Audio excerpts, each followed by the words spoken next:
Okay, wonderful. Looks like we are live. Welcome, everybody. Everybody's trickling in slowly. Gonna give it a couple of quick minutes before we get started.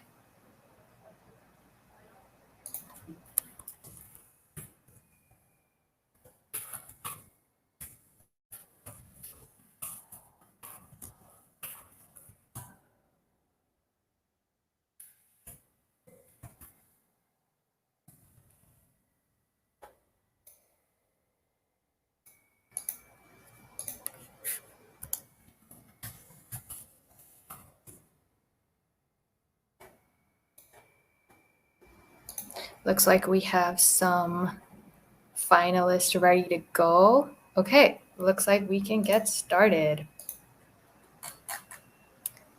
Okay, so welcome everybody to the final presentations for Hack the Six 2022. What an exciting time. We're finally here at the end of this weekend. Hopefully all of you have had as much fun learning and creating as we did hosting and organizing this event for you. Now, obviously, before we end off the hackathon, we need to declare some winners. Our internal team and wonderful judges have been hard at work all morning since that 9:30 a.m. submission deadline. Well done, everybody, on making that, to find our top 8 projects. I think as of 15-20 minutes ago, the top 8 were announced on Discord.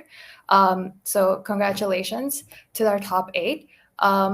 However, if you were not selected as one of these top 8 presentations, please do still be proud of yourself and all that you have accomplished this weekend. We saw some amazing ideas while going through every submission, and even though everybody cannot make it to the top 8, we know that every team has worked tirelessly and worked really hard to make those submissions on time. So please be incredibly proud of yourself and your team. Now, without further ado, let me not talk for too long, and let's get into our final presentations. I am going to start off by quickly introducing our wonderful judges, our finalist judges. So we have Matthew from Wealth Simple. Please show our judges some love in the chat as you are watching this live. Matthew from Wealth Simple, welcome. We have Elsa from Staples Studio. We also have Yuan Hui from Ontario Teachers Pension Plan, OTPP. Very wordy name, we love it. Next up, we have Sajit from Uber Freight. And we also have David from, I believe I know this, David from Juicebox. Yes, David and also Ishan from Juicebox. Welcome, you guys. We also have Tanuj from Live Trucks as one of our judges for Hack the Six 2022. Oh, and that was our last judge. So yeah, please show your love for our wonderful judges in the chat. They have put in some great work shifting through all our, I think we had like 62 submissions or something that we had a lot of submissions, and judges have been doing a lot of work this morning sorting through them and making sure everybody gets due credit. Now, let's move on very quickly to our top 8 teams in no particular order. We have Team Heim Wallet, Team Communal Cars, Team Intellicore, Team Playflow, Team Pocket Wardrobe, Team Excellent Recipes, Team Ticker, and Team Pine Protection. Wonderful names, by the way. I am always impressed by these very creative names. I couldn't be that creative. Love all the names. Those are our top 8. Please show them some love. You're going to get to hear from all of them very, very soon. So enough talking on my end. Time to hand it over to some hackers. So what we will be doing is I will be bringing the teams onto the stage one by one for their final presentations. As a reminder, each team has 5 minutes to present and 2 minutes for Q&A. Judges, please remember to use the judges channel on Discord to send in your questions during presentations, and I will convey them to the team on Hopin during their 2-minute Q&A. Okay, that all sounds good. Are you all ready to get this started? Let's welcome our first team. Going to bring them on stage very quick. Teams, please remember, when I bring you on stage, introduce yourself, share screen if needed. And yeah, the stage will be all yours. So I believe, let's get started. We're starting with Team Heim Wallet. Let me just bring them all on stage one by one. Welcome, you guys. Oh, sorry, I just need to make sure. There are 2 Jasons on here. Never mind, I just figured it out. And, all right. Perfect, and I'm gonna give you your stream back. Okay, Team High Wallet, welcome, and I'm gonna leave the stage to you. Please get started. Hey, thank you. Just want to make sure everyone can hear me. Yeah, we can hear you, Jason. Okay. Yes, we can hear you. Okay, so hello everyone. We are Heim Wallet, and just as our motto goes, we are here to innovate and protect the future for our seniors and pave a future for ourselves. So I'll start off with introductions. So my name is Jason. I'm a pharmacy student at the University of Waterloo, and here I have with me Anne, Kevin, and Aryaman, who are also students at the University of Waterloo. And we're going to start off with asking, what is Heim Wallet? So I would have started off with this quote, but I just want to say that this was our inspiration. The CBC News article about this poor elderly man with Alzheimer's who got sold and scammed of products when he visited the source. We don't want this to happen. So this is where our product comes into play. So I'm going to start off with what is Alzheimer's. So Alzheimer's is a form of dementia that impairs cognitive function. And you might ask, what's the difference between Alzheimer's and dementia? And dementia is the symptoms that you commonly associate with Alzheimer's, and Alzheimer's is a specific disease. And some symptoms, of course, can include impaired cognitive function as well as short-term memory loss. And severity levels can range from very minor preclinical levels to terminal levels where it is very hard to function. And it counts for about 60 to 80% of dementia diagnoses. And currently there is no cure, only treatments to slow the progression. So what can Heim Wallet do? So we made Heim Wallet as an add-on to digital banking that allows for supervision over an account owned by an individual who is incapable of managing their own finances. So some of these features include financial control/protection against fraud, location tracking, and remote supervision. So let's meet our patient in this case. So FJ is a 73-year-old patient who has recently been diagnosed with Alzheimer's disease. Her current state has been deteriorating, and her children often find unnecessary large purchases when they come to visit. So here are our goals of our app. So we want to control FJ's fixed income while allowing responsible financial independence. We want to make sure that whoever her guardians are can approve large purchases and set daily allowances for her so that FJ can still act and live her life. Meanwhile, we want to make sure that she's safe so we can track her location. And if she ever gets lost, we want to make sure that she has a means of getting home. And I will pass off the stage to Kevin and Aryaman for the demo.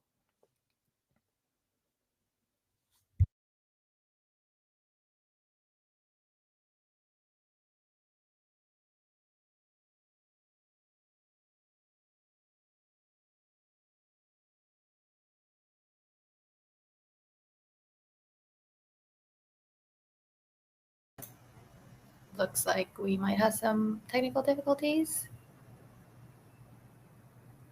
Yeah, we're just getting the stream up. Okay.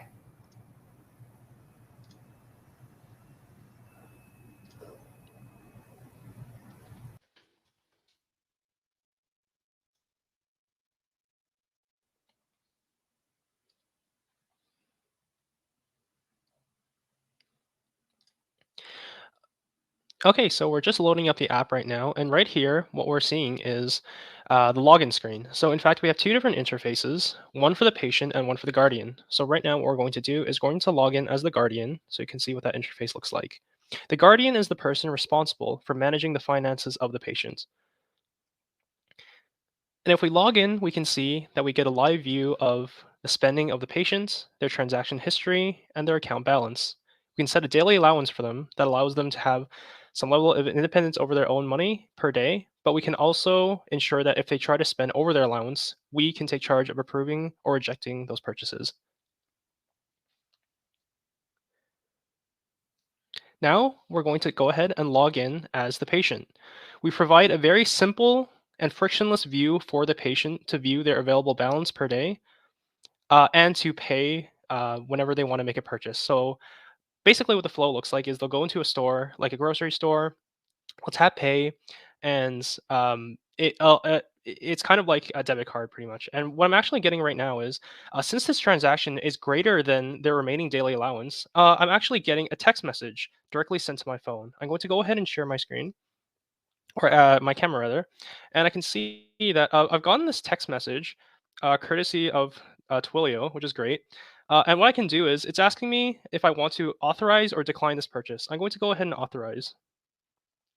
And so I've sent a response of yes. And so we can see that just like that, remotely, I'm able to very quickly authorize payments that go beyond the patient's daily limit. I'm going to also show you what it looks like when we want to reject a purchase. Maybe I feel like this purchase is very suspicious, and maybe the patient I'm overseeing is being the victim of a scam. So just like that, I'm getting another text message asking me whether I want to approve this transaction. I'm going to type in no, and just like that, I rejected the purchase. In doing so, I'm acting to safeguard the assets of my patient and making sure that they don't fall victim for things like scams, which unfortunately people with Alzheimer's may be at particular risk of. I'm going to go ahead and hand it back to Jason.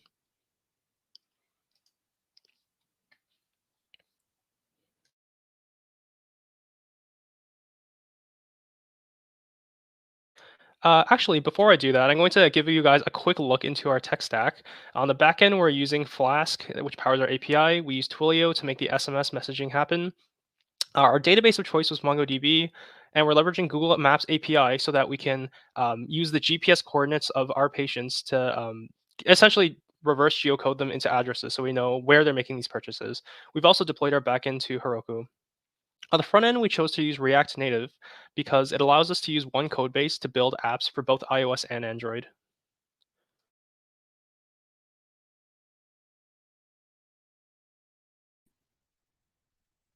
So to end off, I'm going to be talking a little bit about the business side of the app we created. So we were thinking of partnering with a banking institution such as Wealthsimple to implement a subscription model similar to Mido, and then also have a fee waived if the account balance is a certain amount, and you can also save money that can be invested. So those are just some incentives that we came up with when the app kind of like rolls out.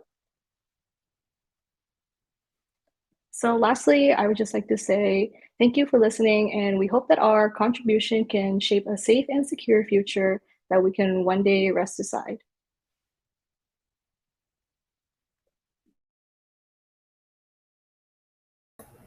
Wonderful. Thank you guys, Team Heim Wallet. That was a great presentation. Yeah, I love the slides also. Very cute. Let's get right into the Q&A. We have a question from one of our judges for you guys. So Elsa from Staples has a question for Team Heim Wallet. How will you help the patient get on the app? Do you foresee any challenges to get them started on the app?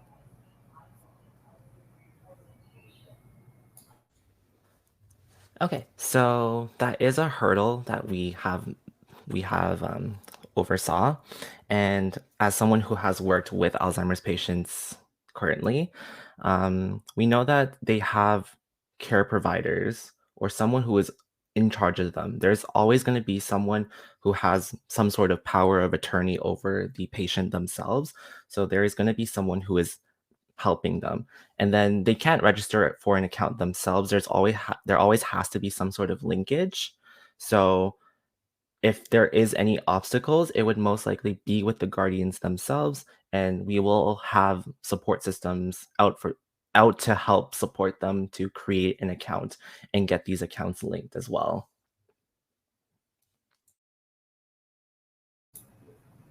Great, thank you for that answer.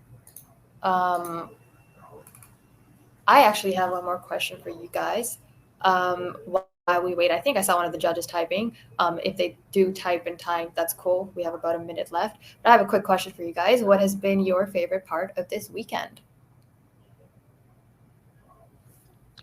I think I can take this question. I think it was really interesting to work with a team that comes from a pretty big range of backgrounds. For example, Jason, who was the one who came up with the idea, Jason is a pharmacy student right now. Anne is doing undergrad in communications. And me and Ariman are doing engineering. And so it was really a lot of fun to be able to come together and combine our backgrounds from our different majors and make this product come together. And I think that was really one of the keys to how we managed to make this a success in the end. Love that. I love it. Yeah, people. All I love how hackathons. They bring together people from all across the board. Absolutely love that. Okay, great. Team. Actually, do you guys have a least favorite part as well? Would anybody be willing to share a least favorite part? Do you guys have anything? I'll say there is no least favorite part. Everything was great. Love the Oh yeah, event. totally. Yeah, there's totally not this time Amazing. when I was like stuck for 6 hours trying to upload my backend to Heroku. And no, but apart from that, everything was great. Yeah, great answer. I love that answer. Thank you for being nice about it. Okay, I think we're on our 10-minute time, and we're also no more questions from the judges. So thank you so much, Team Heim Wallet. We'll take you off stage. Thank you for your efforts. Thank you so much for having us. Of course. Okay. Great. That was Team Heim Wallet. Hope everybody enjoyed their presentation. Moving on, team number 2, we have Communal Cars. Let me get them on stage. As you can tell, I struggle with hopping. Oh my god. Whoop. Do we have everybody here? We do. Okay. Wonderful. Wonderful. Wonderful. Yay. Okay. Communal Cars is live. Everybody on your team is here, right? I'm not missing anybody. Perfect. Do you guys have a screen to share? Yeah, I'll start sharing. Yes, please do, and I will add it to the stream. Perfect. Okay, the stage is all yours. Okay. So, hi everyone, we're Communal Cars. My name is Yanni, and I'm an incoming student at the University of Waterloo. Hello everyone, my name is Zan, and I'm a student at McMaster. Hi, my name is Indy, and I'm an incoming second year at the University of British Columbia.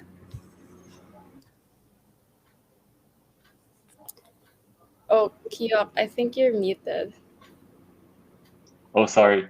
So my name is Kiak, and I'm an incoming computer science student at McGill University.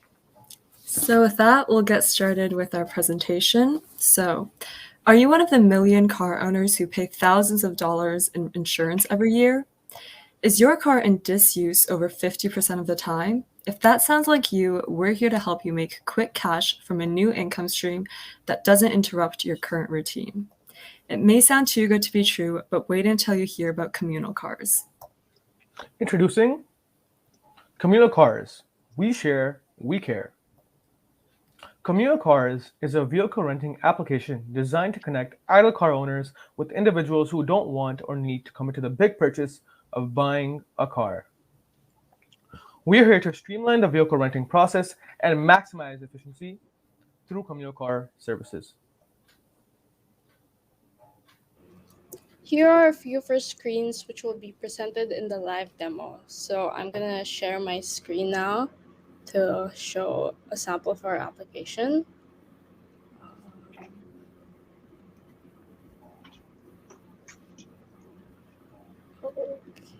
Okay.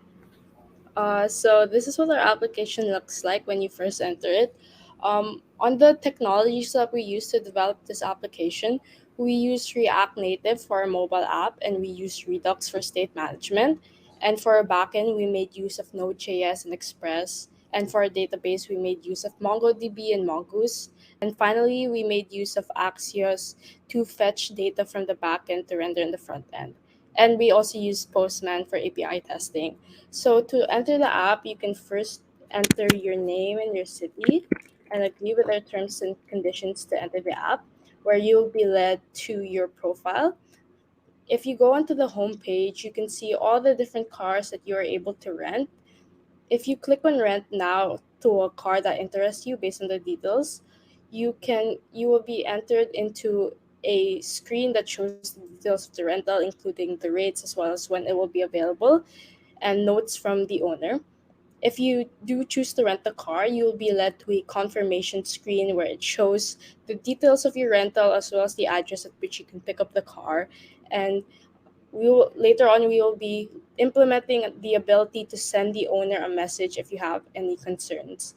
If you go back to the profile, you will be able to see all the cars that you have registered in the past, as well as vehicles that you are currently renting. Finally, if you click on the add button at the bottom footer, you will be able to add your very own car to rent out.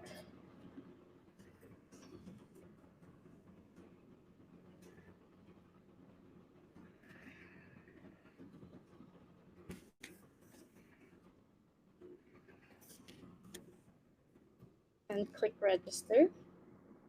And it will give an alert that says you have registered the vehicle. And once you reload the page, the vehicle you have registered will be at the bottom of the screen. So yeah, that's the demo. Okay, so moving back to the presentation.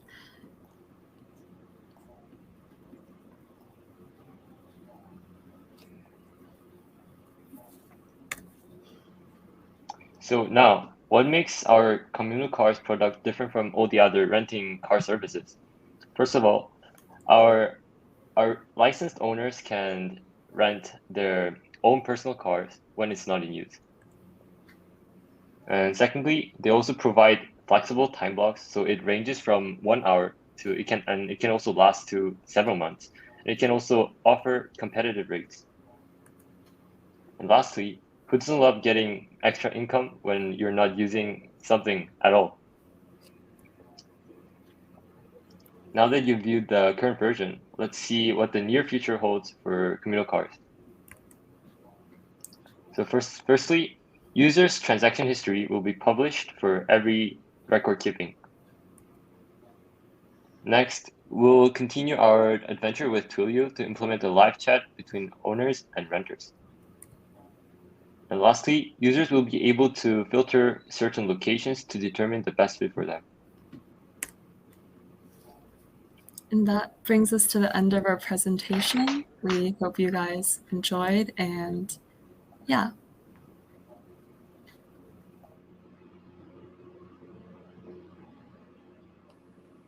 I think you're muted. Thank you for that catch. Great presentation, guys. I was just saying thank you for that presentation. So we have a question for you here. So what was your biggest challenge in creating this? So I could answer that question and somebody can hop in if I mess up. So it was our first time using React Native, and most of us didn't have experience connecting backend with frontend using API, RESTful API. So when I implemented backend APIs, we had to use some technology to get those data from backend, and we didn't know how to do it at the beginning. And we found Axios, and we tried to implement it. We struggled a lot. We spent hours trying to connect frontend to backend, and we did a lot of research, and we also asked mentors for help. And eventually, it was like at midnight, like yesterday, and it finally worked. So we're so happy, and we're so proud, and we're so thankful to the mentors. So that was our biggest challenge. Amazing. Thank you for that answer. Yeah, shout out to the mentors. Great to Yes, have shout them out to around. mentors. Another question for you. Cool idea from one of our judges. What will be your approach to safety and insurance? I think. Pardon? I'll go first, then you can follow after. I think one way is that we could have a vetting process when you sign up. So if you want to sign up and have your car rented, then you could do some background checks. I guess similar to how Uber would do background checks to their driver. Obviously, uh, just making sure that their car is insured, and just making sure, as well as like submitting your car for vetting, just to make sure that it's safe for any user to go into. And yeah, just having a vetting process before anyone goes on to upload their car to rent, just to make sure that all the users are safe.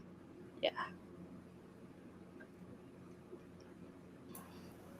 Great. So that question was from Elsa from Staples. Thank you for that answer. Another question, Yonhui from OTPP has for you. What is the biggest challenge you foresee to get your idea into market? Who would like to take that? So I can start off. So I believe that the most challenging part would be ensuring security, because since we're trying to make car owners rent their own cars to other unknown people, we have to have a measure that safely that ensures safety for their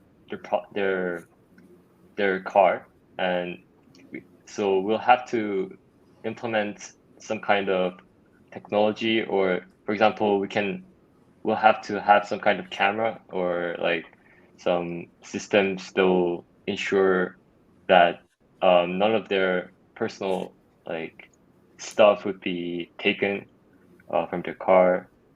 I think the safety part would be the most important thing to keep an eye on. Yeah, Anybody and can just to add on the safety part, I believe we also were brainstorming possibly adding GPS tracking in the future to ensure safety, and perhaps to a certain extent the car owner could track where their vehicle has been, similar to like location tracking for devices on Apple products. Okay, great. Thank you for that answer. Thank you, Communal Cars. Those are all the questions that we have for you. Great presentation. And we will see you soon when we announce results. Thank you, guys. Thank you. Gonna remove you now. Thank you. And we are going to move on to our next team. Make some hype for Communal Cars, though. That was a great idea. Those cars, so many cars on that picture. Okay, next team, we have Intellicore. Let me bring Team Intellicore onto the stream. We have a few people waiting.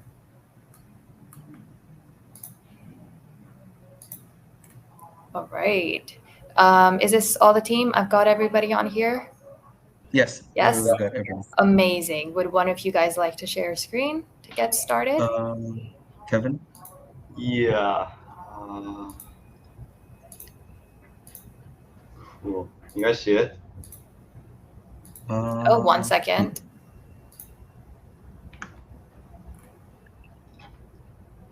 All right. Okay, Awesome. gonna leave you Okay, guys can to the start? stage. Thank you. Okay. Hello, Hack the Six. We are Intellicore. Intellicore, as simply as it is a Discord board. Is a Discord bot to track and help mental health challenges that a lot of people overcome these days, especially during the pandemic. And we here at Intellicore wants to solve this problem. So first of all, problem and impact. So as the data shows that 76% of workers face some level of mental health issues at the workplace, especially occurring during stress and a lot of workload. Workers can create these mental health challenges that should not be easily ignored. Continue. And then through the pandemic of COVID-19, as we know, being stuck from home, we ourselves develop a lot of stress and thus increasing the amount of mental health challenges available in our daily lives. Continue. So here at Intellicore, we have a couple of features. Continue. First of all is we have a couple of commands such as mood, suggest, and convo. Mood is the command where you can activate the bot to tell you what mood are you on right now. And then the next one suggests that the bot will tell you uh, a certain suggestion based on the model using GPT-3. And finally, the convo command where the bot should chat back with you so you can keep a conversation with the bot. And finally, a notification where the bot can send notification to your friends if you are feeling down, sad, or angry. Cool. So we'll move on to live demo. Intellicore is a Discord bot, and we use Discord because it has very rich integration with like developer tools. So if I was just a regular user using Intellicore, I would say some messages that would suggest that, for example, I'm angry. And then if I want Intellicore to check my mood, as you can tell, Intellicore is suggesting that I'm angry, perhaps a little fearful, and disgusted. So I would say that these are pretty accurate metrics. And we log all of our data in a SQLite3 database. And we use Cohere API to use sentiment analysis to classify exactly how we're feeling. So afterwards, once our mood is determined, Intellicore will actually score our mood based on a sigmoid function to determine the importance of each message. So obviously more recent messages are more indicative of your current mood.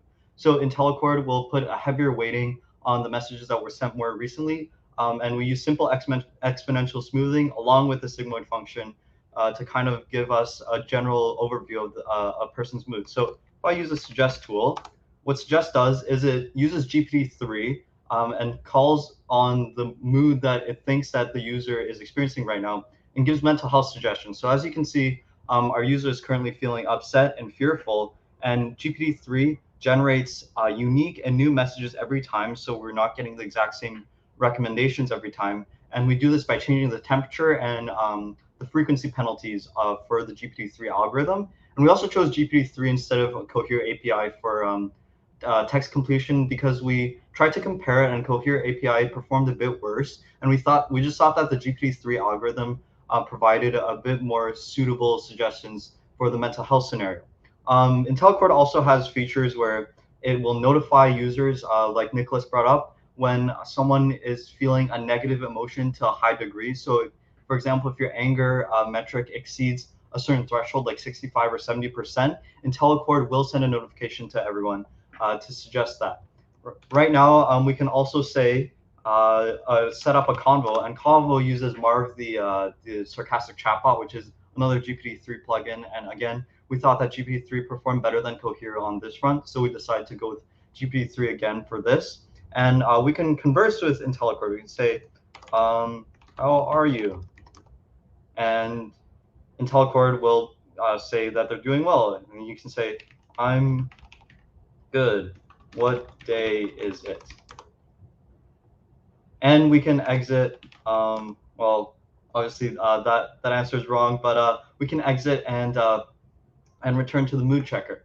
So now let's talk about some of the technicals. The tools that we use to develop it were PyCord. We thought that Python was really well integrated with the whole side of statistics and machine learning so that we can include our sigmoid function, SQLite3 to log messages in a database, and Cohere and OpenAI for the GPT-3 algorithm. Next, for the business opportunities behind what Intellicore can do. First of all, every year, roughly $1 trillion is lost in productivity from workers around the world due to mental health issues, according to WHO study. And obviously, this is like a huge problem. And with the integration of Intellicore on things like Discord, where we're working from home, people are using chat messages more and more frequently. Things like Intellicore can really provide a boost to businesses. And we also hope to build remote company culture and just improve general worker productivity. And these are the key benefits for what Intellicore can do. Once again, it improves productivity, prevents burnout, like some of the GPT-3 algorithms suggest. It improves team collaboration and company culture, and also improves team wellness and mental health. And nowadays, it's becoming increasingly obvious how important mental health is in our daily lives due to many studies. And Intellicore is kind of a new frontier for this development in creating and growing company culture. So what's in the future for Intellicore? In the future, we hope to increase the accuracy for our Cohere API by training more data. Right now, we took 5 large data sets from Kaggle and achieved an accuracy that wasn't exactly super high, but we're deciding that if we increase the number of change the number of labels and have more data, we can increase the accuracy and more accurately determine mood and help with mental health. And we also hope to support more platforms like Slack, which is a very common messaging platform, or maybe something like WhatsApp, and also integrate more features. So a common solution for workers who are feeling burnt out is something called the Pomodoro timer. So we were thinking in the future we could include a tool like the Pomodoro timer where workers can really improve on that work-life balance. So Intellicore overall is striving for better mental health for workers around the world, and we also created a bit of a landing page. And here's just a bit about Intellicore, and you're free to visit the landing page. You can launch it on a dev server through our GitHub. So that's all we had for Intellicore. We'll open the floor to any questions. Great presentation. Thank you for sharing that. Can I actually ask you guys to quickly go back to the demo, because I believe we got a comment that it was zoomed out a lot. So if we can just go back to that wonderful Discord demo and zoom in a little bit, would that be possible? Add to stream, so we can see, so that we can see the text of the messages that is sent back. Kevin, can you zoom in a bit on the chat? Yeah, there you go. That should be better. Wonderful. Okay, hope that addresses it. Okay, so we have some questions for you guys. I'm gonna leave that demo up on. Actually, would you want to leave it there just so that in case, because if somebody couldn't follow along while we were actually presenting, they can follow along now. Wonderful. And if you just scroll up to that message you had, yes, I think that's a great place to leave it. And that is zoomed in. Perfect. Okay. So the first question for you guys from Yuan Hui from Ontario Teachers Pension Plan. How can you make sure that the mood is accurately predicted? And how do you make sure you have human empathy in the process? Yeah, I think that it comes along with some of the future steps that we brought in. So with Cohere API, the more data that we train, the more accurate our classification is going to be. And scoring our data, right now it's using a sigmoid function, so it's not a super complex way to score our message relevance based on recency. But if we consult with things like mental health therapists or people who study psychology, we can get a lot more insight. Obviously, we're just students who have an interest towards software development, so we don't really have the most expertise in there. But with something like a large language model, we can really flesh that out. Great answer. Thank you for that. Another question for you guys. Elsa from Stable Studio asks, how will you measure the impact on users after using Intellicore, i.e. every time or over time?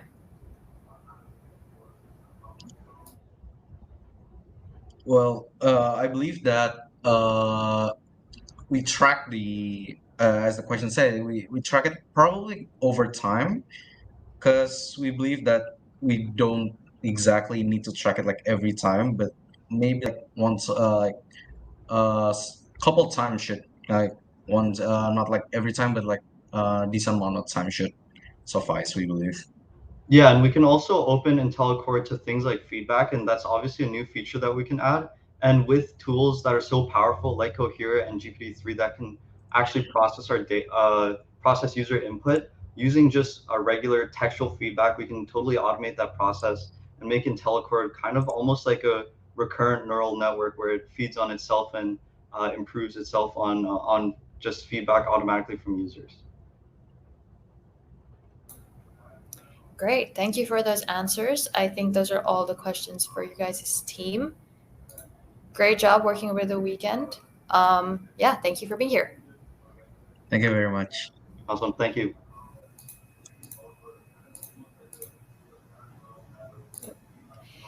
Great, that was Team Intellicore, mental health. Great stuff to tackle. Let's move on quickly to our next team. We have Team Playflow. Ooh, we have Sophia and Veer. Let me add them to the stream. Thank you. Welcome, you guys. Would you like to share screen? Yes, please. Please go ahead. Veer, are you going first? Sorry? This is I can working? share my screen. Yeah, I think it'd be best to share your screen for the presentation, right? Okay. I'll just share my whole screen. Can you see it? Yes. Okay, the stage is all yours. Okay, perfect. Thank you.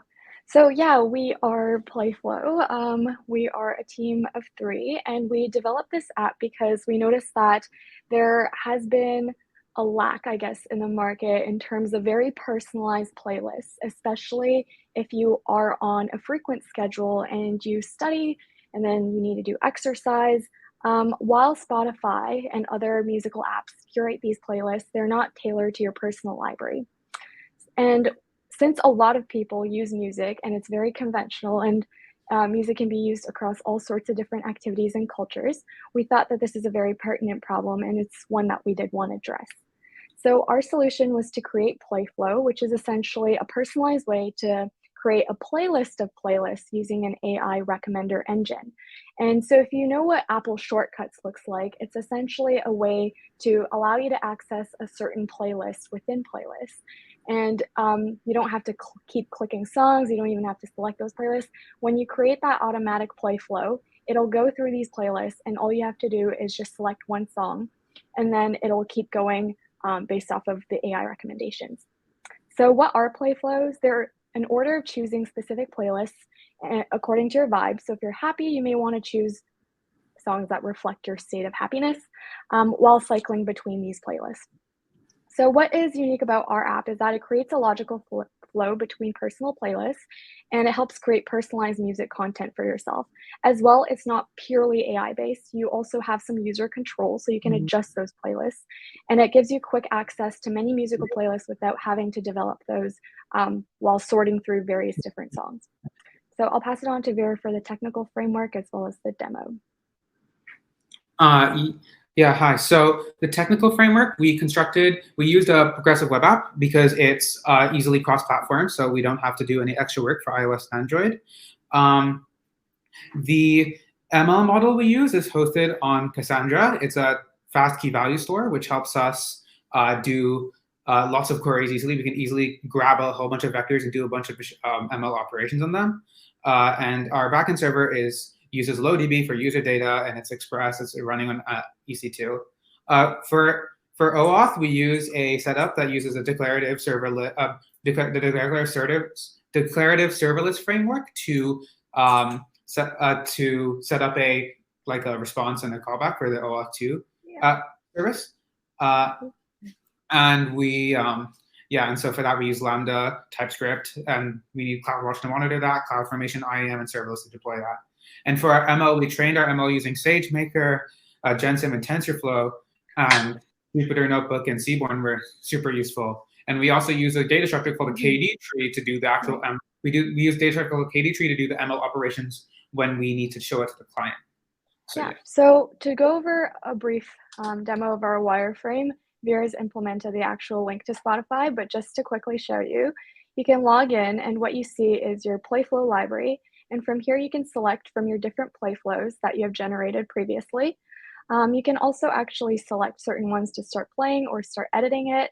We also have a search option for different ones that you're looking for. If you go to the center tab, it's add. So you can create your own Playflows. And essentially how it works is that you can add a vibe or an emotion or a feeling. And what you do is you type it in here, it'll come up with a suggestion of playlists, and you can put that in. You can also set timers. For example, if you only study for 30 minutes and you want to listen to calm music for 30 minutes, then you can put that in, versus if you exercise for maybe an hour and you want to have energetic music for an hour, you can put that in. After it's done, it'll load onto your main Playflow list. So now you can play this playlist of happy music for 30 minutes. And it'll show you all the music that is in your Playflow. And if you don't like the options that the AI has suggested for you, you can actually uncheck or check those options according to your very specific personal needs. After that, you can go to the Explore page. The Explore page will just create a list of top songs that are recommended for you. And when you start clicking on the first one, it'll play this entire playlist. However, let's say you really like a vibe of a certain song and you decide to create more songs that have that similar vibe. Then you can click on that song and it'll bring you to a list of similar songs to that song that you previously clicked on. And from here, you can actually have different options. So for example, if you really like this song called Adore You, you can open it in Spotify and adjust it accordingly. You can add it to your queue or you can hide it. You can also save the entire playlist so that you can go back to it and keep listening to this specific playlist. In terms of the demo, I'll give it to Ver to show you how that actually works. And I'll stop my sharing. Ver, do you have yours set up? Yeah, you guys need, yeah. So for the demo, so we actually ran into an interesting case before this started. The driver, we stumbled into an internal bug in the Cassandra driver that we use to connect the Node.js, to connect to the Cassandra server from Node.js. So the backend just straight up like fails. So we can't really show you like the app itself because it kind of doesn't work. Just again, like it's an internal bug. It's not our fault. So instead, but what I can demonstrate is I can demonstrate that we have a KD tree. We have the KD tree implementation up and running like successfully. So let me see if I can share my screen. Yeah, share entire screen.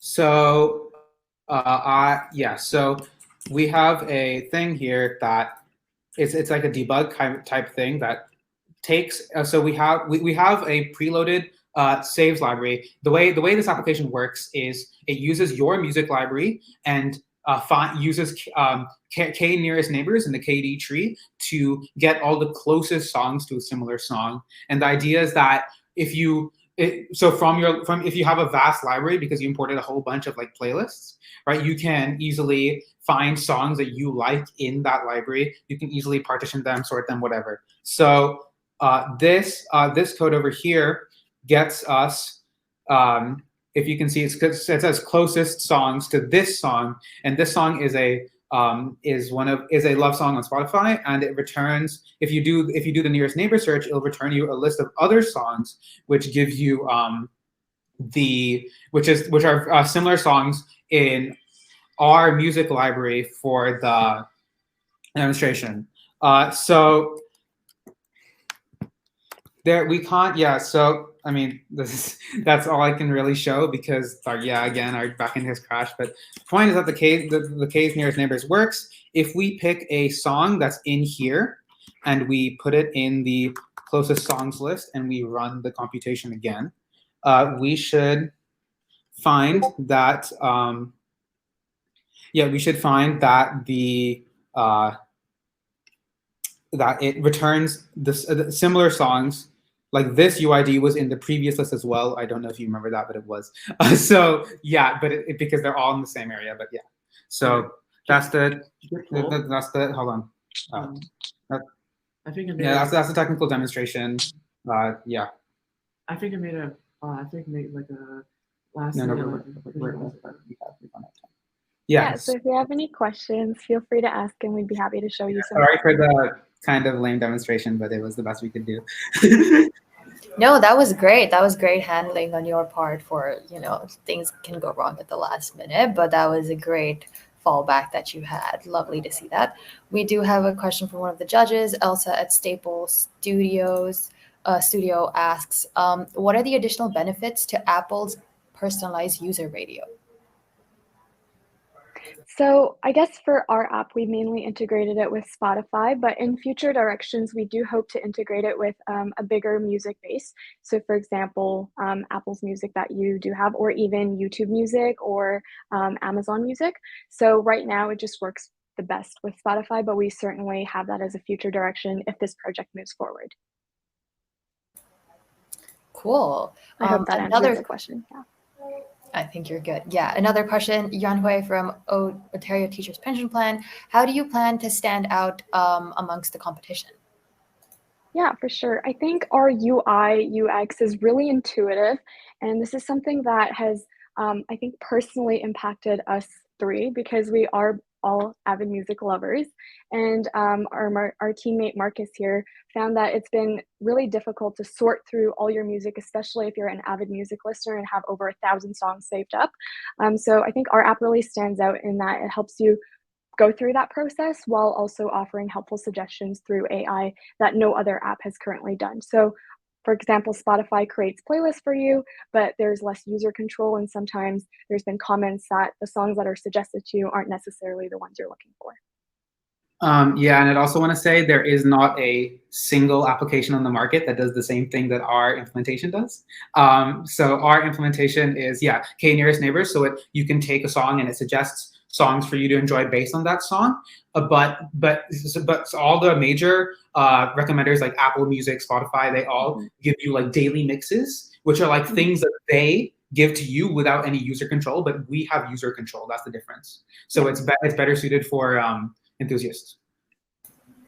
Great. One final question for quick answer. How would you monetize Playflow? Very quick. I'm going to give you 30 seconds on this. Go.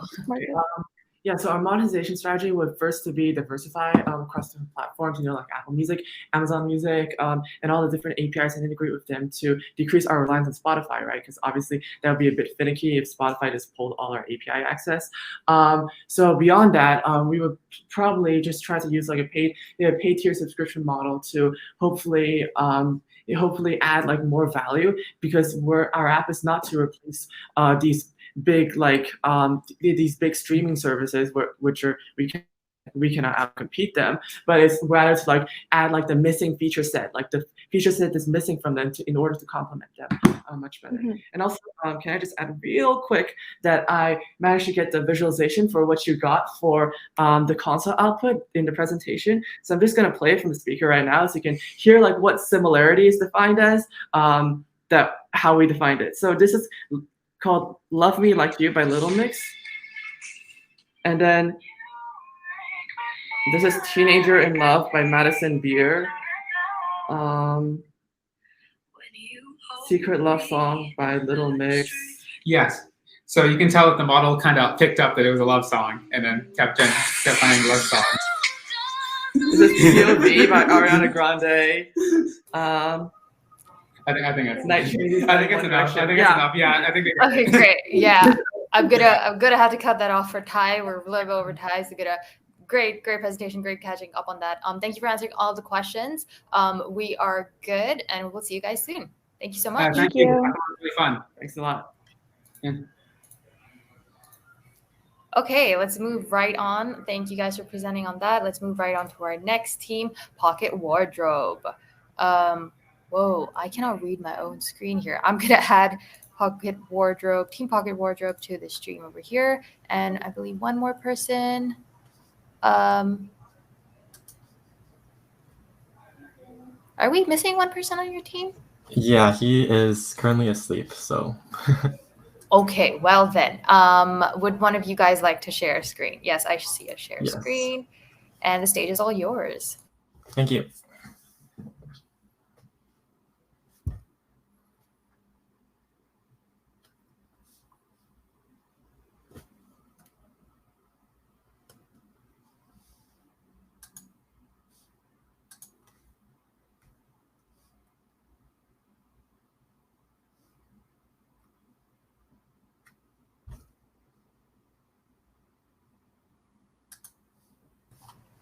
Okay, looks like we lost a team member. Oh. Okay. Okay, I'm gonna give it a quick 30 seconds. Do you want to give him time to come back, or are you good to start on your own? I guess I can start. Okay, yeah, go for it. Good luck.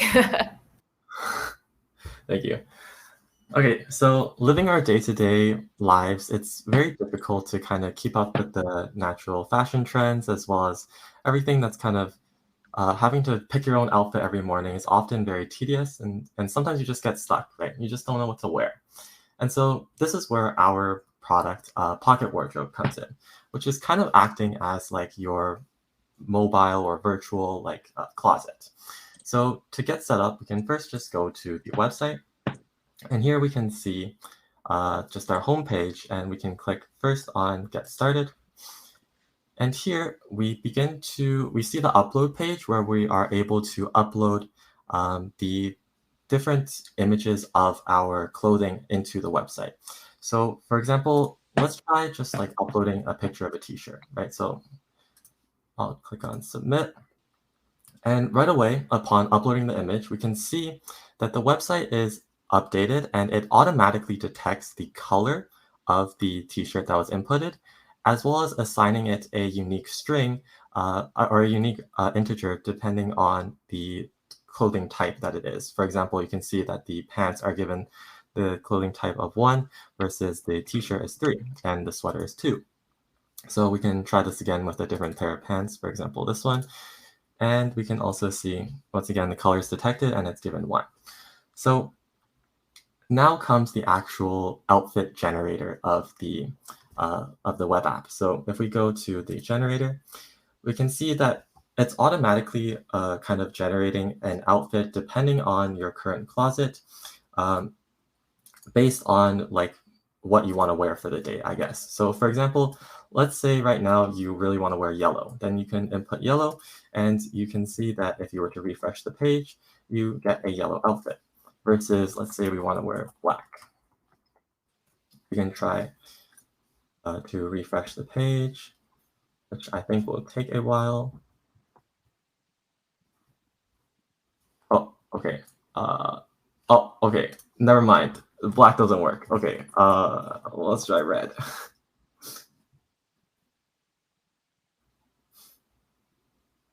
Okay, I promise you black was working earlier, but it's okay. So we get our red output. It's staying the same. Okay, there we go. So now we can see that an outfit is generated based on the sort of the color scheme that we want, in this case being red. And that is basically the entire website. So I guess to go more into how it works, the idea is that you input an image. The image is then processed by grayscaling it and reducing the size. And then from that, a model is built using Tensorflow, which is able to categorize the clothing as either a t-shirt or a pair of pants, like as you saw before. And then we also use OpenCV in order to identify the dominant color found in the uploaded image. And these two attributes, along with the image itself, is then stored into the database. So it can be easily accessed based on the article or the color which we desire. And this is all made from a Django database. So in terms of rendering this to our front end, you saw earlier like our beautiful little designs here.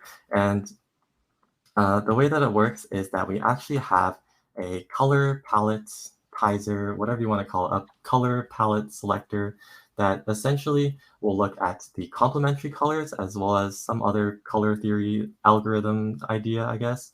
And then from that, it'll determine a list of colors in which will match the input color. And so that then is sent to our backend, which we then query the database for the selective colors that we're looking for. And we then split them depending on the article of clothing or the clothing type that it is. So every single all the pieces of clothing are divided into either being a t-shirt or pants or shoes or whatever it is. And this is then rendered to our front end.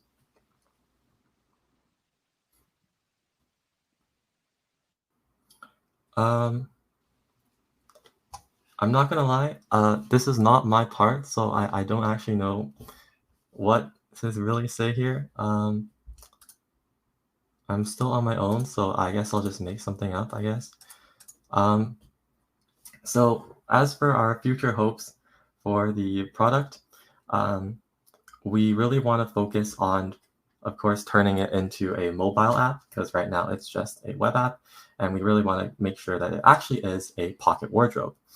And of course, we also want to ensure what you saw earlier when I inputted like the color black itself, it doesn't work because of the size of the closet. And so we kind of want to work around having a larger data set, as well as being able to kind of look at similar colors. For example, if we were to input gray, it could look at like black or any sort of color that's similar to it in order to identify the clothing or outfit type. And yeah, I guess thank you for listening. Great job handling that on your own. Edwin was in and out of that, so I think you did a great job. Hopefully, you can also field a quick question or two. Yes. We have a couple of questions. So, Suchit from Uber Freight has a question for you. Oh, no, sorry. Before that, Elsa from Staple Studios has a question. Who is your typical customer? Who is our typical customer? Okay, well, I guess when we first began to design the product, it was more like an anecdotal experience, sort of like I have bad fashion, and so I want to have like a bot that can make my own like fashion sense. Like imagine like I was wearing like a Roblox hoodie, like what you originally saw, like that's not very good, right? And so it was originally for people like me who just kind of doesn't really want to put the effort into looking into the fashion trends or how like color theory works or any of that. Like it's really complex with all the textures and things like that, that it's something that I would like to dress well, but I kind of don't want to put the time into it. And I'm sure there are also many other people that kind of don't want to deal with the time constraints, for example, like having to wake up earlier in the morning or something like that. It's just a very easy convenience thing. Click a button, generates your outfit, and it can really work for, I guess, the target market would be like people with busy lifestyles. Understood. Yeah, no, that makes a lot of sense. Very practical. I love it. Other question, Sujit from Uber Freight has for you. Adding images of clothes one by one seems tedious. Did you explore bulk adding photos of the clothes as an option? Yes, that was actually, I don't know if you remember seeing, but on the page, we had like an upload multiple button, but we didn't have the time to code the functionality for it. And so it definitely is something that we are going to consider. I guess another thing, I guess a follow-up to your question would be, if you saw all the images had to be like a single article of clothing in one image, which I imagine for some people would also be really tedious. Like imagine having to take a single photo of every like t-shirt you have, right?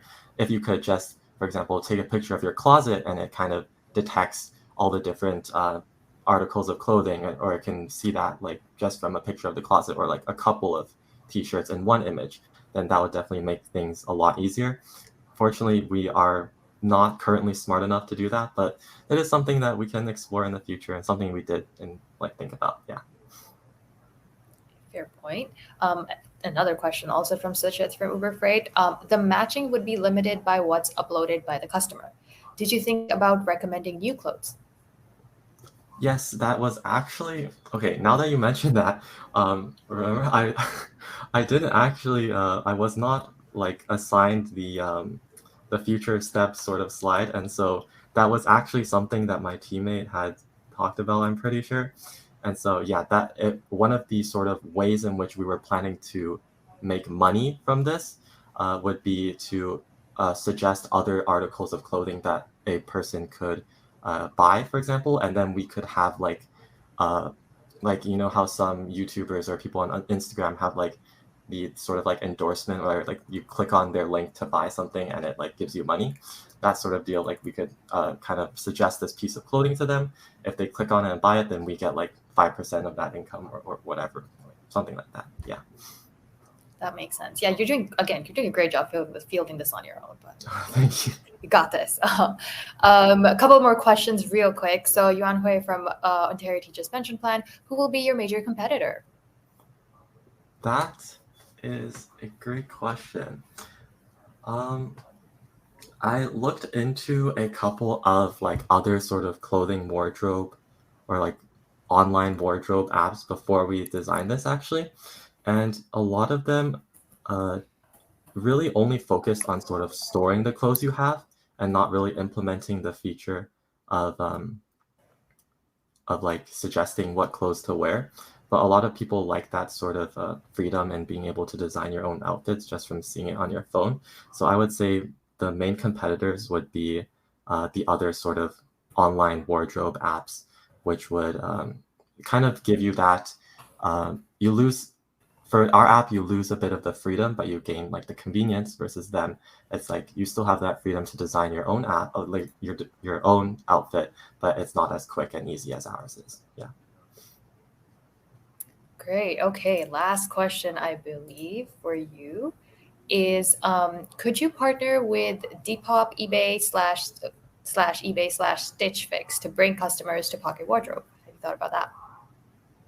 Sorry, could you repeat the last part of the question?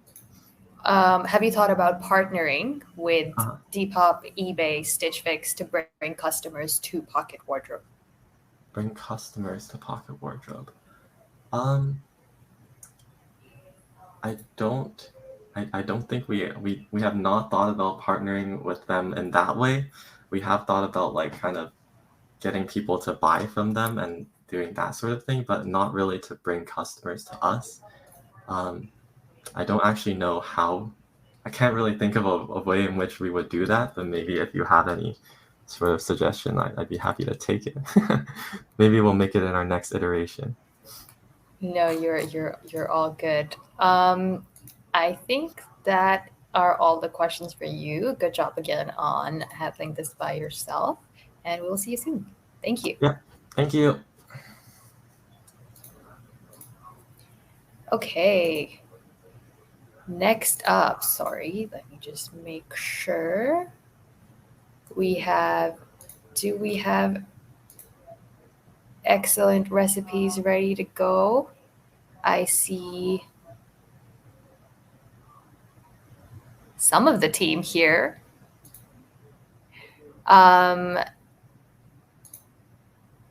Okay, let me just bring excellent recipes onto our stream. Are you guys ready to go yet? Asan? Yeah. Ashan, you're part of this group. Oh. Okay, I think Excellent Recipes is not ready. We are going to move on to Ticker, and then we will come back to Excellent Recipes in a bit. So let me just add Ticker onto our stream. Welcome, guys. Here is your screen share. Stage is all yours. Okay. Cool. So nice to meet everyone. We're the Ticker team. So Ticker is a stock screening tool designed to help beginner retail investors discover their next trade. Just a quick shout out to the team. Young Jun's a fourth-year computer science student at Queen's University. Next is Senely, who's a fourth-year computer system engineer at Carleton. And my name is Vin. I'm a third-year business student at Wilfrid Laurier. So looking at the opportunity for Ticker, our target market is the beginner retail investor under the age of 30. And this is a cohort with over $16.6 billion worth of assets recently added to their accounts in 2021 by 7.3 million Americans. And just to reiterate, these figures only represent newly added accounts in the past year. Furthermore, we decided to target these individuals under 30 as 91% of this group actually research their investment opportunities through social media and prefer mobile applications. And they represent 22% of all retail investors. And then finally, 25% of trading volume in 2021 is accounted for by retail investors. They average over $1 billion in average daily volume and have only been exponentially growing since 2020. So as a result, we're targeting the American user base. Focusing on the younger demographic due to aging population shifts, they're actually categorized as these new investors. They have beginner level experience and they actually have a higher risk tolerance, owning more individual stocks or equities. So filtering down our ideal persona, we selected an initial target market that comes out to 1.4 million users.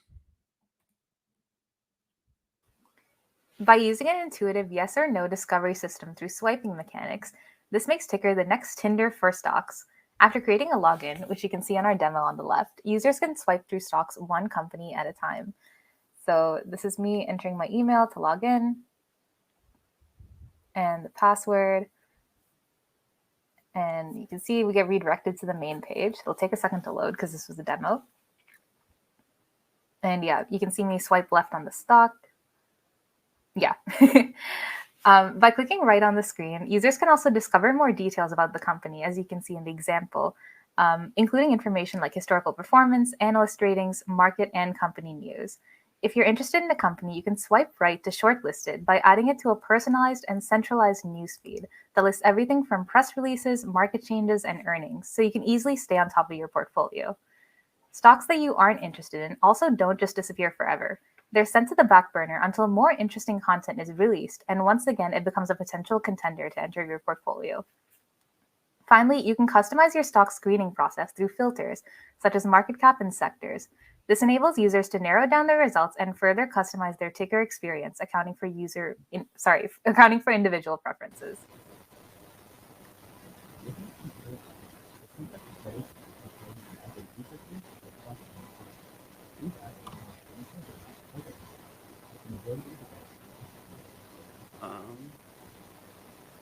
It seems like he has audio issues right now, but yeah. Taking over, just looking at the competitive landscape, the fintech discovery sector comprises of either research-based or stock screening products. These attributes also have this dimensional range of either target markets, within the majority being developed for institutional instead of our ideal goal of retail. So as a result, Ticker is presented with a unique opportunity and is in an uncontested product space, offering stock screening solutions for retail investors. And focusing on the accessibility and digestible content, it reduces the entry barriers and becomes an inclusive financial product for retail investors to not only discover the benefit of financial tools. So ultimately, Ticker is an incredibly powerful tool helping users swipe for their next stock. With an untapped market of 1.4 million users who recently started investing and managing over $16.6 billion, it provides benefits such as a reduced entry barrier for self-directed retail investors, creates easily digestible and manageable content, and helps you share community perspectives and resources. Thank you. So ultimately, Ticker is a powerful, inclusive tool for the retail investors to discover and manage information about the stock market. So what are you waiting for? Check out Ticker today and swipe right for your next stock. And thanks for your time. Tinder for stocks. Now that is catchy. I will give you guys that. I have a quick start off question for you guys. Where does this name come from? Because I believe there's another ticker with the ER at the end. Is there a copyright claim going to happen with that name? We found nothing for that within like the stock space. It's been more for the pharmaceutical distribution center, but within like the finance space, we have a clear. Oh, all right. Looked into that. Amazing. Okay, so we have a question for you guys from Matt from Wealthsimple. The NYSE only has a couple of thousand symbols listed. How will you retain users after they've swiped through every stock? Yeah, so just given that like the New York Stock Exchange only has a couple thousand, the main purpose of the app is kind of created your own personalized newsfeed of what you're interested in. Even though not everyone would be interested in your like small cap equities and only know the bigger names, this allows you better discovery of different applications and different organizations. The cool thing about the app is that it constantly refreshes. So when new things come out, like new earning releases, they're now more competitive. They have a new product release. It reiterates itself within your stack of cards you can swipe through. So you have higher retention. Yeah, if I can also add on to that, I think like because as been mentioned, like you have real-time data from the stock market displayed on some of these cards as you swipe through. I think that gives us a reason for users to like reconsider stocks that they might have swiped left on in the past, right? Or like change the stocks that are being personalized on their feed. So like one thing we considered is when the quarterly earnings report is released, like you can re-show stocks because like the information about them has changed. So yeah, stuff like that. Got it. Thank you for that answer. The next question is from Sujit from Uber Freight. There are a lot of different types of stocks. How do you determine which stocks to show the customer? Do you think customers will want to swipe through 1,000 stocks? Yeah, so we figured 1,000 stocks is a very large pool to kind of start off with. We focus primarily on US equities. Within the app, you can actually kind of customize it a bit more. So you can pick out different sectors as well as filter it up by market cap. So for example, the average user probably knows only the big companies like Apple, Facebook, Tesla, Google, right? The big name tech companies.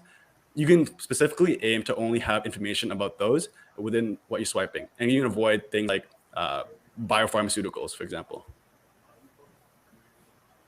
Got it. Another question also from Sujit from UberFreight. Although the Tinder UI is cool, it might make customers feel like stock buying is not a major financial decision. How can you help customers make more deliberate decisions? I think the purpose of kind of having the Tinder UI is to kind of simplify and kind of reduce entry barriers into finance. When you jump into finance, you're hit with a bunch of big numbers, scary metrics, and you Google it. There's so many different resources online, you don't know where to start.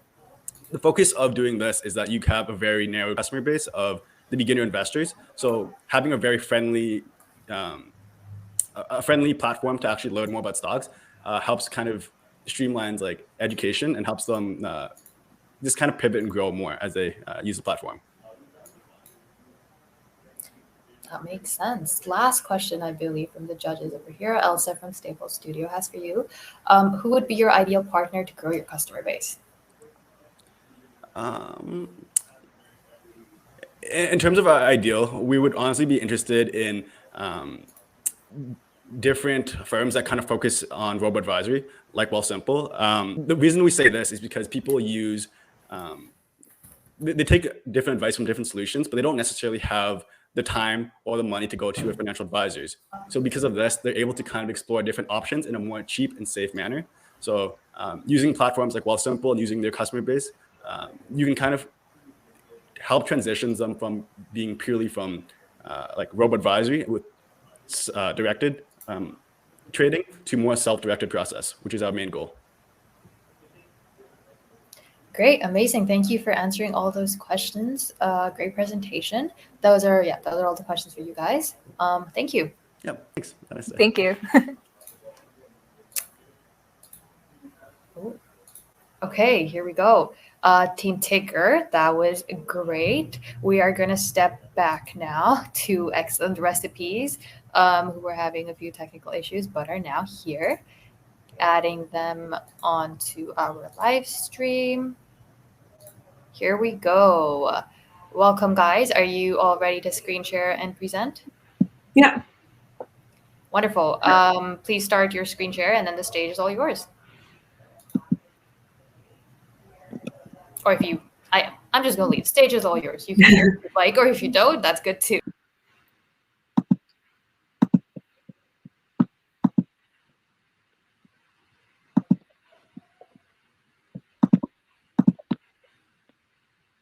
Okay, can you see my screen? Yeah. Okay, perfect. So hi everyone, sorry for the technical difficulties. We managed to solve it, so all good. So we created a platform called Excellent Recipes. So this is a new way for users to quickly find recipes with ingredients they already have in their fridge and at home. So I'm just going to briefly talk about the problem. One of the biggest issues when it comes to cooking is not knowing when to cook. Another issue is when we have many items in our fridge, but we're not fully sure what to do with them. We tend to go for safer recipes that are known to us, and for those safer recipes, we are usually lacking something. And also the third issue is takeout is costly, so people on a budget can't usually keep eating out. So the solution we came up with was we decided to build a platform to take photos of items in your fridge. So all you have to do is take a picture of your fridge and immediately get the best recipes for what you already have. Our target market includes people who want to enjoy home cooked meals and not eat outside. They want to eat healthier. Also, customers looking to save money. So eating outside costs about 3 to 4 times as much on your expenses. So that can accumulate to be really expensive. And lastly, people like me who have fun cooking, but we just don't know what to cook. So these three are our target customers. So our features include we use computer vision. So as soon as a user takes a photo of the items that they have, using computer vision technologies, it will immediately tell us what the user has in their fridge. It will list out all the ingredients. Our UI is really fast, really easy and efficient. Also, we have the ability to make some changes to any of the items that the AI found. So if there's any incorrections, then they're able to add or remove items, or a very unique item such as like some type of oil that they have, they can also add that to their recipe list, their ingredient list. So they'll get recipes according to that. And finally, we have a database of about 1,000 recipes. So there's tons of options out there for anyone or any kind of cuisine. So here is a slide including showing the Google Cloud API that we use. So here you can see that just as an example, we call the API using an image, and from that image, it's able to detect what kind of fruits and vegetables are present. So this makes it a lot easier because we didn't have to train our own model from scratch. We're using a pre-existing tool, and it's really easy to integrate into our product. So our team consisted of 4 members. First one is Lena, who was our UX UI designer, and then Anjali, who was our web dev, Srivatsan, who was responsible for the Google Vision API, and me, Asen, who was also part of the machine learning team and also the data team for finding the recipes. So this is just a breakdown of our product. So August 2022, we built the MVP for Hack the Six. And in October, we're planning on launching a closed beta for some specific customers. And then by November, we're hoping to get investment into our company. And by December 2022, during Christmas, we're hoping to launch a full product. So now we'll do a quick demo of our product. So if Lena can share that. Sure. Sure.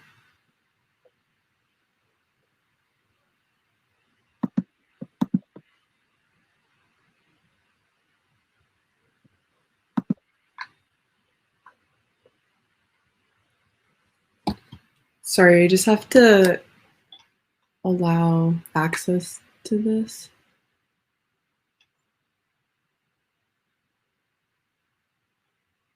I'm not too sure. Is it showing? Oh, no. No?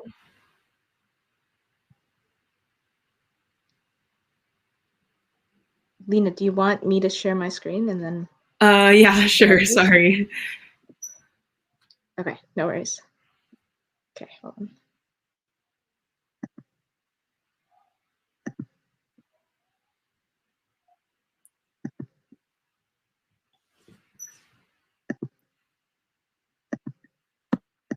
Okay.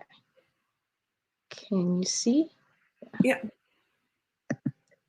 So just building off of what Hassan said, I just wanted to keep the UI and UX as simple as possible because like Hassan said, like there's a choice overload bias. Like when people are searching for recipes, like if you were to just type into Google, you get just a ton of suggestions. And by using our website, it kind of just caters to what you have. So you can efficiently find recipes that you can make from home instead of just scrambling for ingredients and going to the grocery store and going back and forth. So to start off, on the first page, we have the landing image. Oh, sorry, could you scroll back up? And that's where you can try now. And that'll take you to the actual application. It'll open up the camera and that's where you can take the photo.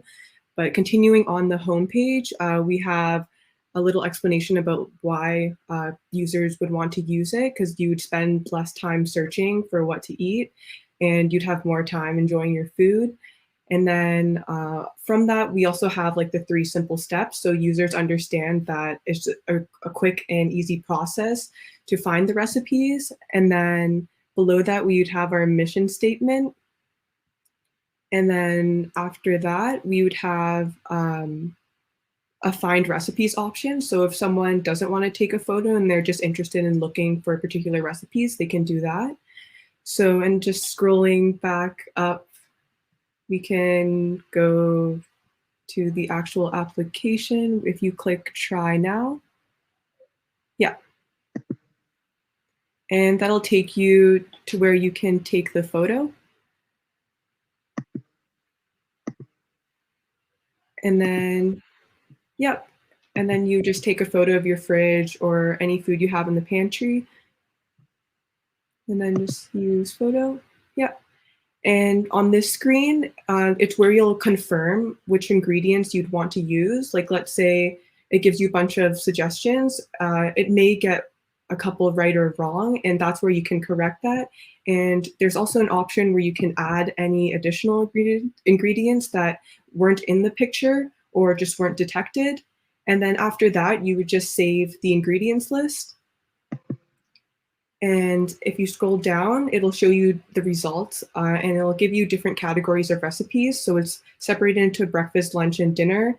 And in future iterations, I would hope to have like more categories, like maybe just like snacks or like even like particular recipes cater to different dietary restrictions.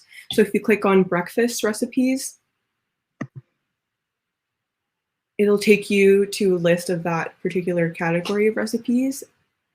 And that's where you can see like a bit of information of what each recipe requires. So the number of ingredients from your fridge, how long it would take, and the benefits of each recipe, and also the approximate cooking time as well.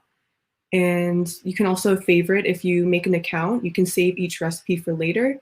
And then if you click on the first one, it'll take you to the full recipe.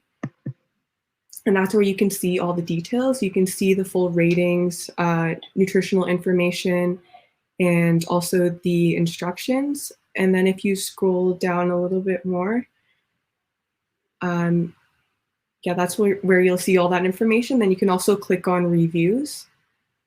And then you can see other user feedback. And you can also add your own comments as well. And that's pretty much the gist of what we have right now.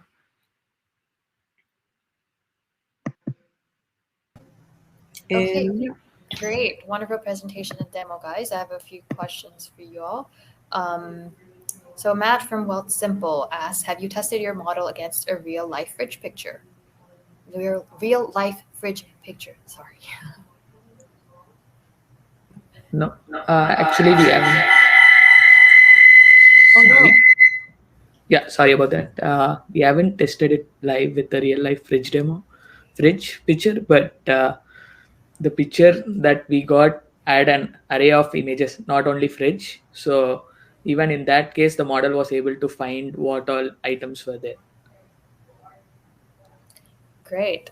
Next question from Elsa from Stable Studio. What revenue model will make sense to your ideal customer?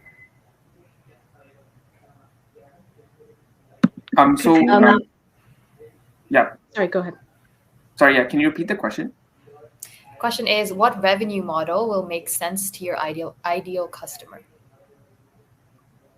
Well, for generating revenue, one way could be ads popping up for in between instructions or recipes. Also,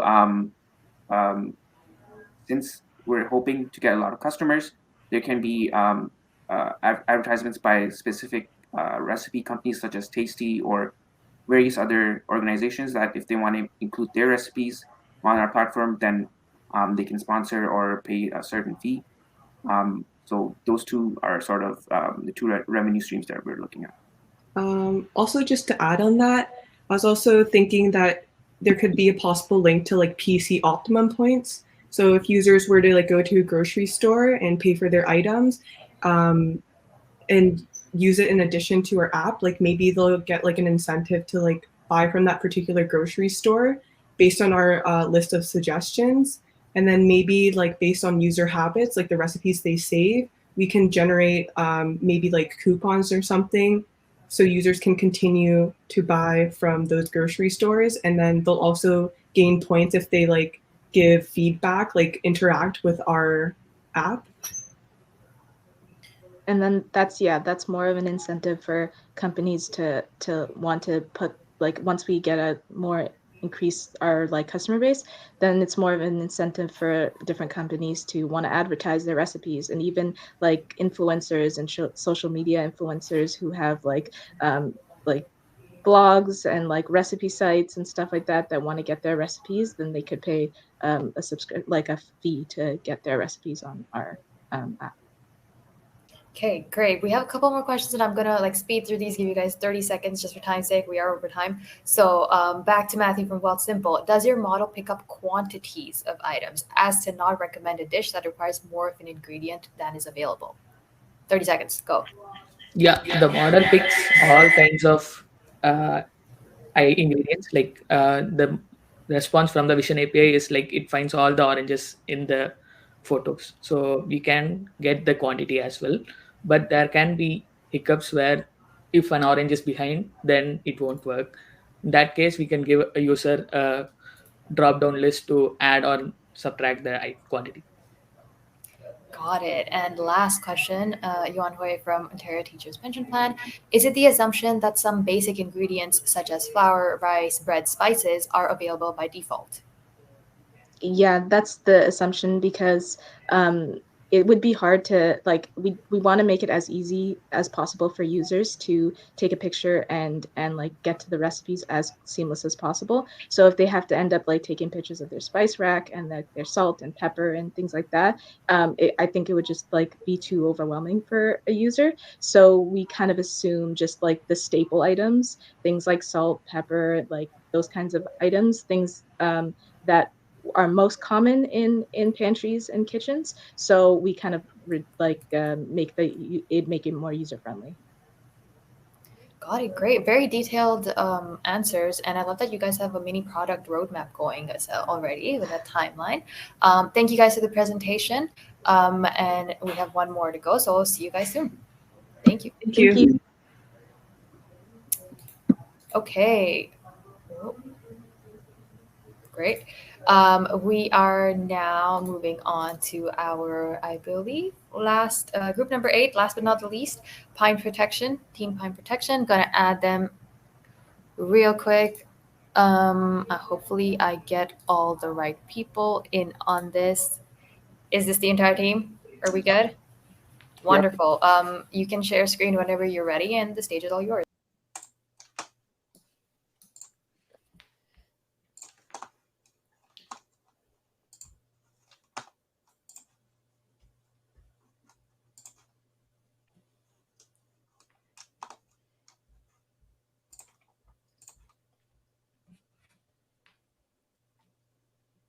Okay, we're just loading the slides. Apologies for the delay. There we go. It should be there.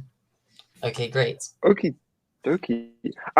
This is our project. It's called Pine Protection, and it is all about protecting the Canadian forests against mountain pine beetles. We are a group of 3 students from the United Kingdom, all moving on to Imperial College London next year. And we have real passion for computer science. The threat that we are trying to deal with, the issue that we are trying to solve, is that of the mountain pine beetle. This is a very small beetle that burrows into all kinds of trees across the Canadian national parks, and they kill a vast number of trees for such a small creature. So in order to resolve this problem, we present an all-in-one system for combating the epidemic, comprising a convolutional neural network model for detecting standing dead pines from satellite imagery, in order to enable automatic targeting of regions suffering from the beetle, followed by a drone attachment for available hobby drones, commercial hobby drones, which are cheap, in order to enable trees to be sprayed with insecticide around an affected area in order to create a sort of fire break. And thirdly, we have a web server with 3D globe in order to view the drone's progress in eradicating the beetle, which will be useful for tracking efforts by park rangers.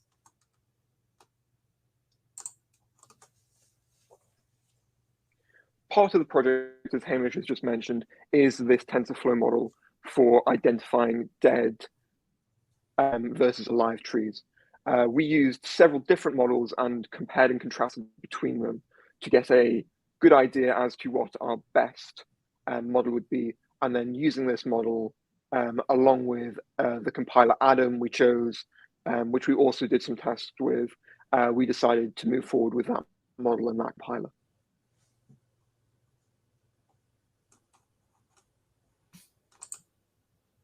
So as you mentioned, as well as that TensorFlow component, we have the hardware component of the project, and I'm going to illustrate that briefly now.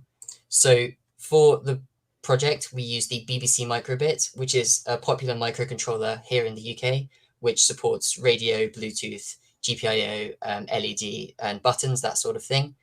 It's useful because it's cheap, and so you could easily mass produce it for a large number of drones, and that makes it quite effective for this project, as well as its support for radio. Now, in order to make the project work, what we do is we have a computer, standard Windows desktop computer, but we could substitute it for any other computer, which runs a web server, and that has a web client. Web clients send a message to the web server using a standard JSON API. The web server then converts that message into a protobuf format, which is then sent over the serial, so USB in this case, from the computer to a first microbit that acts as the base station for the radio. That first microbit sends a radio message through the air to a second microbit, which in the model would be attached to a drone, although in the demo it's not, because obviously we can't fly that indoors. That message will either ask the drone for what are its current latitude and longitude, so coordinates, or it will tell the drone you must drop the insecticide now. And those can be sent easily from the web interface, as I mentioned. The drone will then act upon that and return a message again over the radio, which then gets sent through serial back to the server and relayed back to the client using a HTTP API, as mentioned. Okay, great. So in this project, we used protocol buffers. This was the perfect opportunity to use them. And we did this because protocol buffers have smaller messages than conventional JSON or even XML requests. So this makes it great for a ground-to-drone situation where there's a very low radio bandwidth. Protocol buffers are also language agnostic, so it's easy to swap out different languages, and they're also future-proof and backwards compatible. So here on the right, you can have a look at our proto file. So the first message is the request, with a request type, one being a location request, two being an insecticide request. And then there's also two responses, one which responds with the location and one which responds with the insecticide status. Great.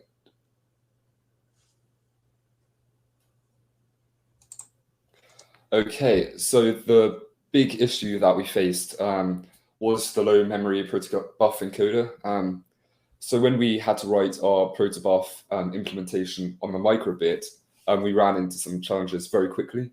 There's only 16 kilobytes of RAM on the microbit, and MicroPython only has very limited syntax features, which means that all of the current protobuf implementations were out of the question. We therefore needed to write our own extremely compact implementation, and we only needed to do this for types that we needed, such as doubles or booleans. And here on the right, you can see all 30 lines of it. So yeah, that's only 30 lines, which is great for an embedded device like the microbit, where memory is of the essence.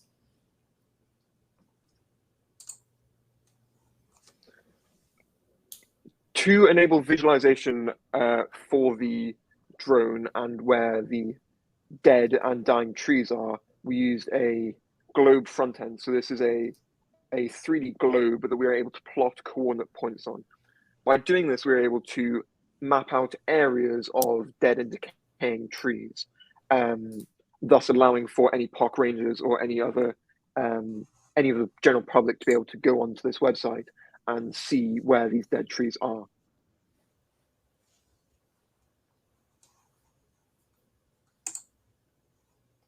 Great, so just a quick overview of the technologies we used for this project. So as you would expect, we used HTML, CSS, and JavaScript for the front end, a Python Flask server to run the website because it's quite simple to get up and running easily, Tensorflow for the model, and BBC microbit and protocol buffers software for the hardware aspect of the project. And I think now we have time for a quick demonstration. We'll see if it works. I'm not 100% confident, but let's see. So I will stop sharing this and I will instead share screen.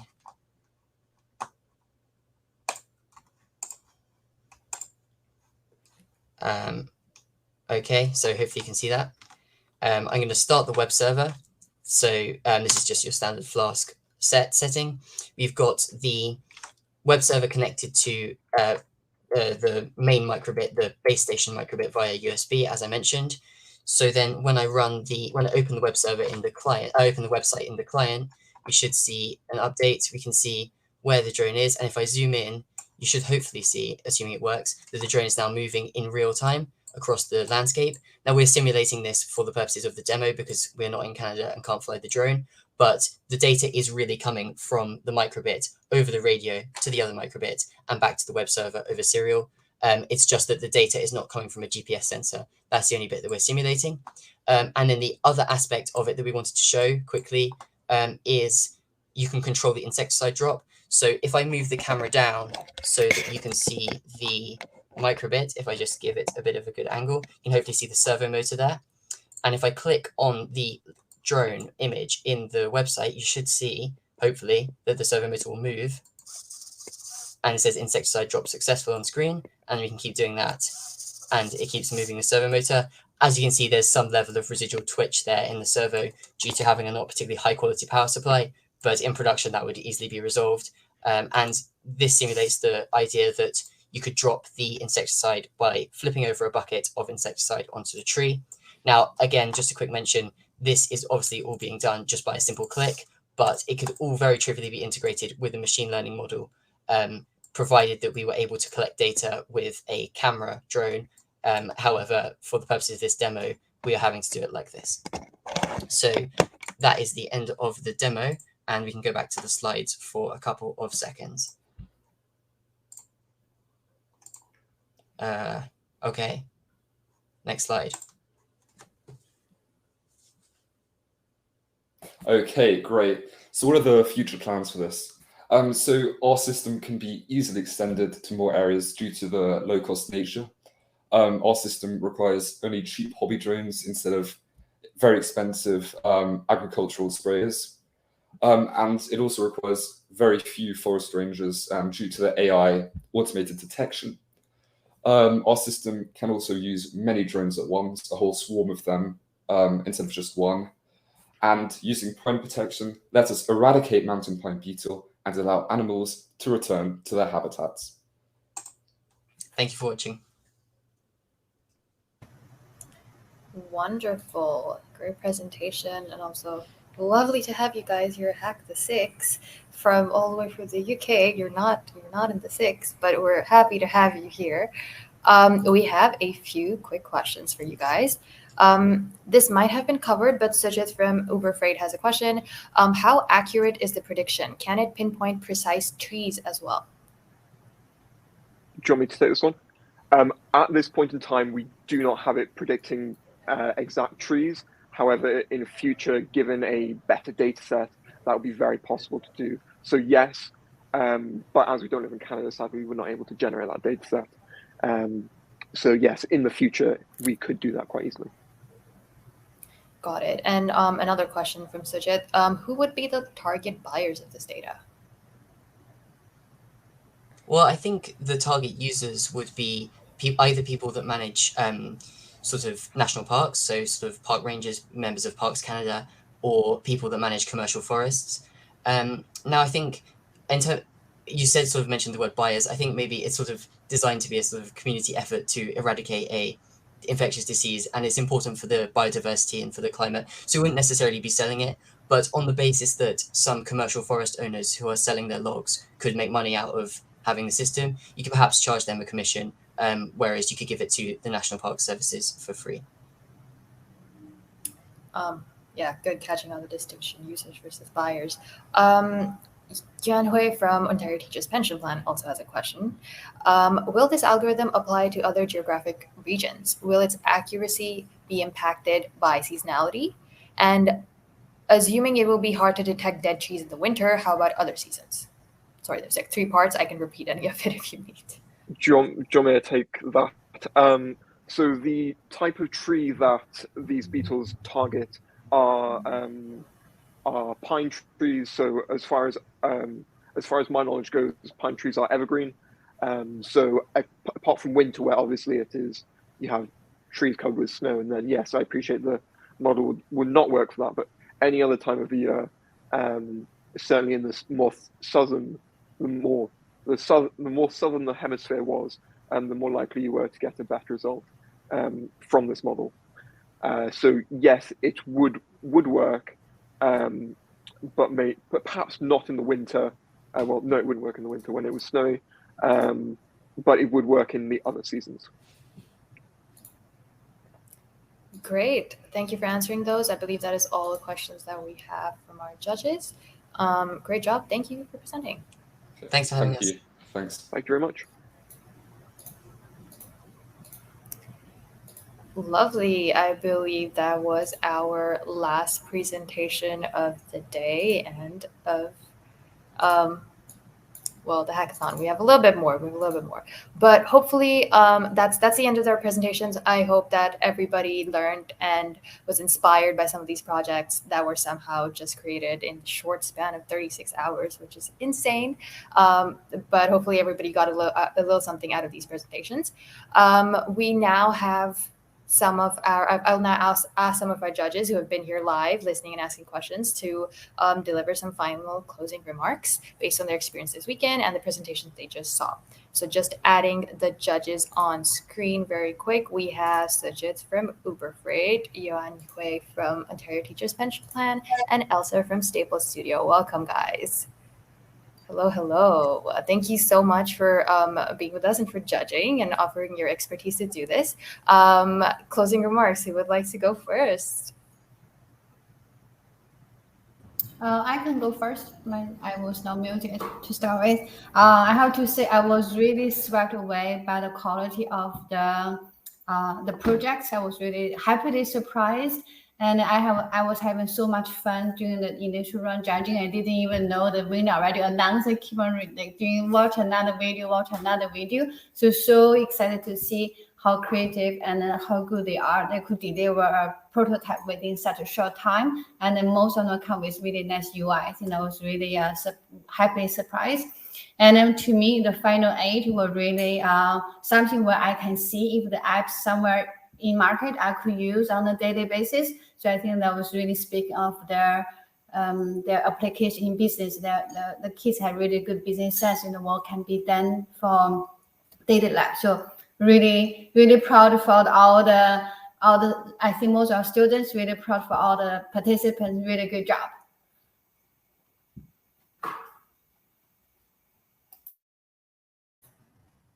Thank you. Yeah, Sujit, also open floor, you guys. I can go ahead. Hi, hackers. It was such a wonderful weekend, being inspired and energized, really watching all the innovative ideas you came up with. I'm currently connecting from Staples Studio Corktown here, and I have the stage just behind me. So it's been so fun just to really connect with you guys and see what ideas you came up with.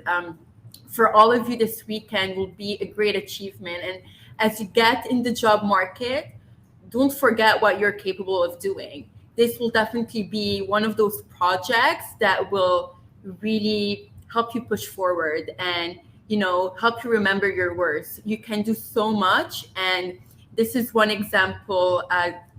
that you came up with this weekend. So congratulations to you all, and I hope to see you at Staples Studio. Thank you, Elsa. I'm here at Staples Studio, actually. You can't tell, but I am at Staples. Sorry, Sajid, please continue. No, I was going to say, yeah, in a similar vein, really, impressed to see all the different projects. I think what I really liked was the diversity of the ideas that a lot of different, folks brought in.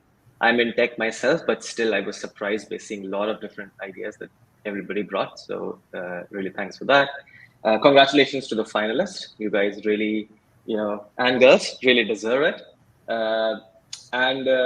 You all were champions, just holding up to all the questions that, we were throwing at you. So, really impressed to see the confidence of everybody here. And yeah, again, best of luck for the, to the final winner.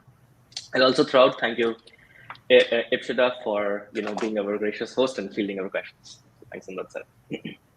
Thank you guys so much for just a quick shout out to the Hack the Six team though, because I've seen you guys work in backstage and in the background, really putting together this event, and it's just so impressive that you've been able to bring 400 students plus, and really provided this platform for innovation and all that. So congrats to you guys as well.